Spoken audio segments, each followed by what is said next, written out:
Chers compatriotes, du nord au sud, de l'est à l'ouest et partout dans la diaspora, après la compilation des procès-verbaux issus du bureau de vote et la vérification des représentations sur le terrain, il apparaît clairement que nous sommes sortis vainqueurs avec une marge écrasante, un score supérieur à 50% de suffrages exprimés. Un tel rejet, un tel désaveu prescrit au président sortant de faire preuve de courage, d'humilité et au nom de la démocratie et des us et coutumes, appeler le vainqueur, le féliciter et lui notifier sa disponibilité à organiser une transition heureuse, mettant notre nation à l'abri de soubresauts et convulsions qui naîtraient d'une transition subie et non préparée. De la sorte, l'humanité entière reconnaîtrait en lui un homme de paix, soucieux de laisser un héritage dont on citerait l'exemple aux générations à venir. Mais hélas, telle ne semble pas être votre prédisposition.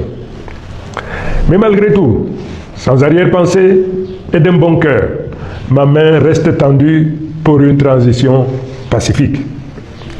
Mesdames et messieurs, il me plaît de rappeler avec force qu'en dépit de tous les obstacles érigés sur notre chemin, aujourd'hui, nous disposons de deux leviers. Celui qui confère l'adhésion populaire massive telle qu'illustrée lors de nos meetings et le respect scrupuleux du Code électoral en son article 113 qui nous autorise à porter à la connaissance du public des résultats tels que nous les avons énoncés. Incontestablement, ces deux leviers font de moi le président de la République légal et légitime. Dès lors, si le Conseil constitutionnel proclame des résultats falsifiés et tronqués, il se rendra complice d'une forfaiture, car le peuple camerounais, dans son immense majorité, n'acceptera jamais la validation par le Conseil constitutionnel de la falsification et du bourrage des urnes, à une échelle historique telle que cela est porté à la connaissance du monde entier. Le peuple ne se laissera pas faire.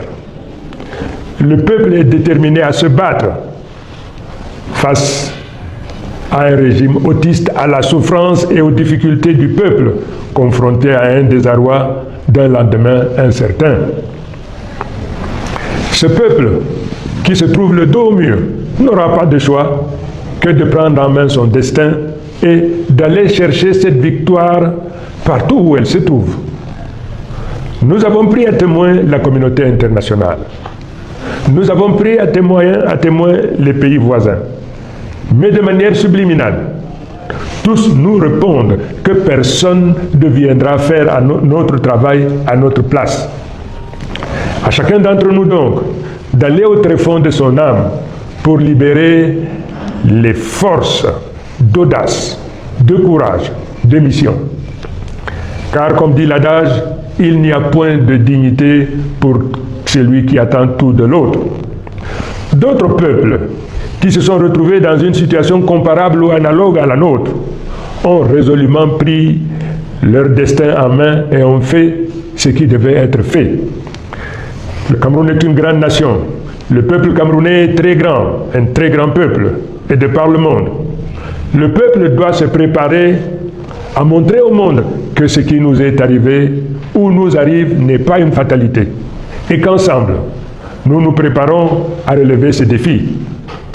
À nos compatriotes du Nord, du Sud, de l'Est et de l'Ouest, partout où vous vous trouvez dans le monde, ayant présent à l'esprit la nécessité de protéger et de promouvoir notre nation, comme un seul homme, nous allons nous lever pour marcher, pour protester la main, dans l'amitié, la fraternité et nécessairement dans la durée. Nous viendrons à bout de cette oligarchie prédatrice qui confisque nos libertés, nous réduit à la pauvreté, à la mendicité. Mesdames et messieurs, chers compatriotes, ce régime a fait de la peur et de la menace les instruments de domination et de confiscation de nos libertés. Et grâce à Dieu, grâce au caractère sacré de notre lutte, nous nous libérerons de ces émotions et débarrasserons notre pays de ce malheur. Nous découvrons également, sans surprise, la tentative de ce pouvoir à diviser, à fragmenter l'Union pour le changement, instrument politique puissant à la tête de la lutte que nous menons pour construire le changement.